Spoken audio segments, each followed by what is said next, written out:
Саламатсыңарбы менин сүйүктүү окуучуларым? Маанайыңар кандай? Жакшыбы? Адабий окуу сабагыбызды баштаардан мурда табышмак айтайын. Тапкыла. Короодо жүрөт жаш бала, укмуш тамындай жок бала. Эгиндин ээсин кыйкырткан, тартиби жок шок бала. Бул канаттуу куш балдар, ойлонуп тапкыла. Демек бул таранчы экен балдар. Эми таранчы жөнүндө маалымат. Таранчылар топ-топ болуп жашашат. Уяны үйдүн чатырына же талга салышат. Кышында башка куштардай жылуу жака учпайт. Адам жашаган жерде эле жашайт. Алардын эң коркунучтуу душманы мышык болуп эсептелет.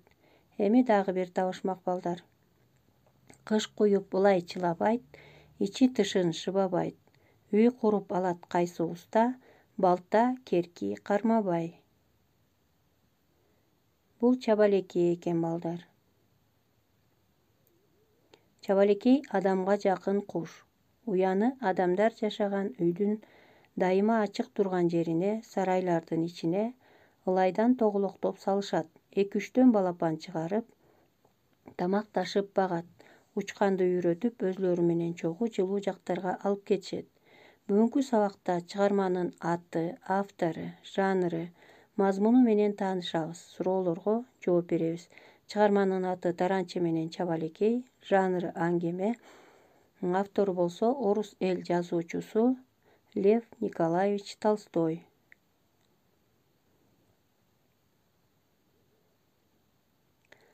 Лев Николаевич Толстой 1828 туулган, 1910 жылы дүйнөдөн кайткан.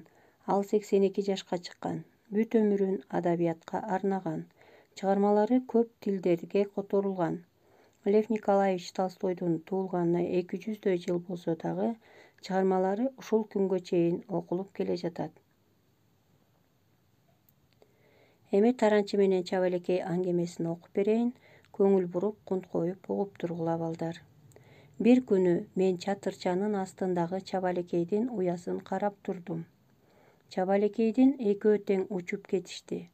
Уясы бош калды. Алар учуп жүргөн убакытта чатырчадан бир таранчы учуп келип, уянын үстүнө конду. Эки жагын карап турду да, уянын ичине кирип кетти. Анан уядан башын чыгарып, чыркылдай баштады. Анын артынан бир аздан кийин уяга чабалекей учуп келди. Ал уяга кирип баратып, уясында отурган мейманды көрө коюп, канаты менен отурган ордун бир чапты да учуп кетти. Таранчы уядан чыккан жок. Отуруп алып чыркылдай берди. Чабалекейлер кайра дагы уяга учуп келишип, отурган таранчыны көрүштү да кайра учуп кетишти. Алар куру бекер учуп келишкен жок.